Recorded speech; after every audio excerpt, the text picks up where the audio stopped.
આજે અમે હોટેલ એક્મેમાં રહ્યા છે કેલ્કટામાં, અને ગઈકાલે અમે પુરીમાં હતા.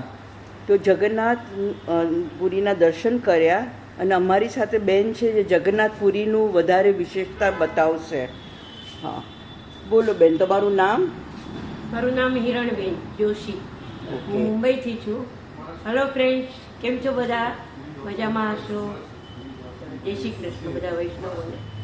હું આજે તમને જેટલું જાણું છું એટલું કહેવા માટે કોશિશ કરીશ, કારણ કે બધા આમ તો જાણતા જ હોય છે જગન્નાથજીની સ્ટોરી, પણ પ્રભુનું હૃદય ક્યાંથી પધાર્યું ઘણાને નથી ખબર અમારે. આજે હું તમને એના વિશે થોડુંક સમજાવવાની કોશિશ કરીશ. કંઈ ભૂલચૂક થાય તો મને માફ કરી દેજો. જગન્નાથ પ્રભુનું જે હૃદય છે અંદર બિરાજે છે. જ્યારે દ્વારકાધીશ પ્રભુ દ્વારકાતીર્થમાં આવી અને સ્વધામ પધારે, જ્યારે ઓલા પારધીએ એમને બાણ માર્યું, દ્વારકાધીશ જે ગયા છે એમને ખબર હશે કે પારધીએ બાણ માર્યું પગના તળિયાથી, એક બીચમાંથી અને સીધું એક ઉપર, એટલે 3 જગ્યાએથી પસાર થયું. ત્યારે એમને બહુ દુઃખ થયું. આગળ આવ્યું તો કંઈ શિકાર નથી, આ તો શ્રી કૃષ્ણ ભગવાન પોતે છે, દ્વારકાધીશ છે. ત્યારે એમને થયું કે હવે મારાથી ભૂલ થઈ ગઈ, માફી માંગી એટલે કે પ્રભુ મને માફ કરી દો, મારી આટલો મોટો અપરાધ થઈ ગયો. તો કે કાંઈ વાંધો નહીં, બધી મારી જ લીલા છે. ગતભાવમાં તું વાલી હતો, તું મારા બાળથી ગયો હતો, ત્યારે જ હું કોઈનું ઋણ રાખતો નથી, માટે તું મને છે ને તે મને માર્યું છે બરાબર છે. હવે મારે સ્વધામ જવાનો અવસર આવી ગયો છે.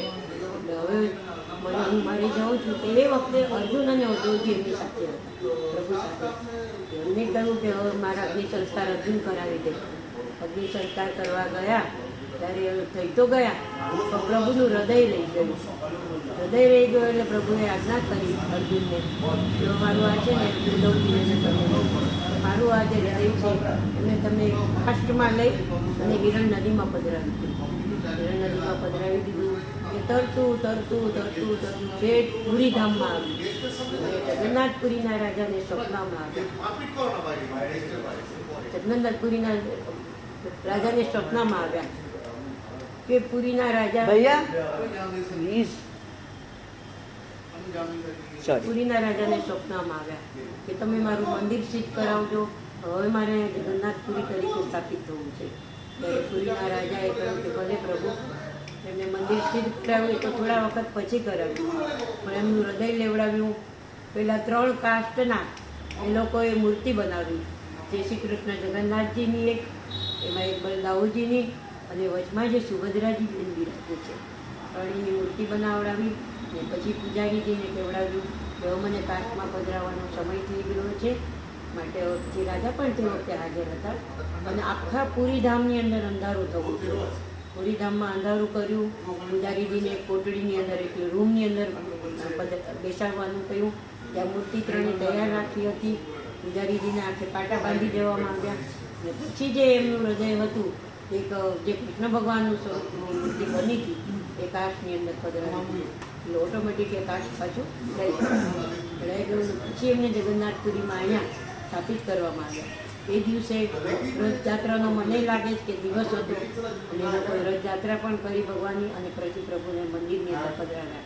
એ દિવસે પુરીના રાજાએ સોનાનું દારૂ લઈને આખા જગન્નાથપુરીનું મંદિરની ગોવાળી કરી. અને આજે પણ હજુ પણ એમના વંશજો આવે છે એ દિવસે, અને આવી રીતે ગોવાળી સોનાના દારૂ લઈને કરે છે. અને આજથી આપણે બધા પણ એમને જગન્નાથપુરીને ખૂબ જ માનીએ છીએ, શ્રદ્ધા છે. આપણા મને લાગે છે કે હિન્દુસ્તાનનું સૌથી મોટામાં મોટું આજે આપણે આપણા અંતરથી જેને આપણે કહીએ ને, એવું આપણે શ્રી કૃષ્ણનું હૃદય, અને એને જે આપણે પગે લાગવા આવે છે, ત્યાંથી લોકો આવે છે હિન્દુસ્તાનથી, બહુ સુંદર રીતે યાત્રા કરે છે.